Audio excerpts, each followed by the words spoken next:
હાલ કાળઝાળ મોંઘવારીમાં લોકોને પરબ માટે 2 પાણીના માટલા મૂકવાના હોય તોય વિચાર કરે। ત્યારે નવી સાંકળી ગામના ખેડૂત ભગવાનજીભાઈને પોતાની વાડીએ બેઠા હતા ત્યારે વિચાર આવ્યો કે શિયાળો ઉનાળો ચોમાસામાં માણસો તો પોતાની રહેવાની વ્યવસ્થા કરી લેશે, પરંતુ અબોલ મૂંગા પંખીનું કોણ? શું થતું હશે? જ્યાં ચોમાસામાં ભારે વરસાદ હોય ત્યારે અબોલ મૂંગા પંખીનું શું થાય?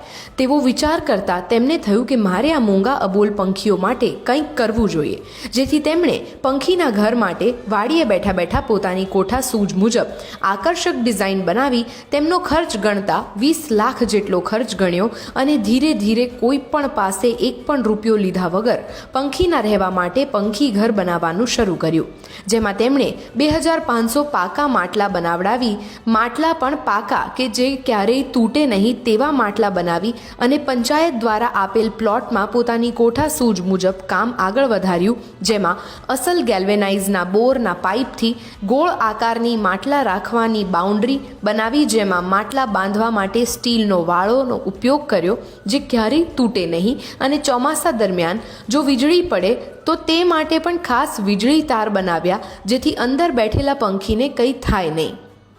ભગવાનભાઈએ શિવની સ્થાપના કરી એક મંદિર ફક્ત પંખી માટે જ બનાવવામાં આવ્યું છે, જ્યાં ભગવાનભાઈએ પંખીને ચણ અને પાણી માટે કુંડા બનાવ્યા છે।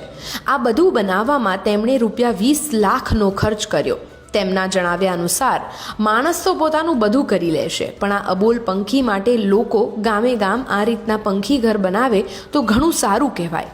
આ માટલાના પંખી ઘરમાં 10,000થી વધુ પંખી પરિવાર આરામથી રહી શકશે। ભગવાનજીભાઈના કહ્યા મુજબ ભગવાન મને આપેલ રૂપિયાનો સદુપયોગ કરી મેં મારો જન્મારો સફળ બનાવ્યો છે। ભગવાનભાઈની આ પહેલને વાઇબ્સ ઓફ ઇન્ડિયા બિરદાવે છે।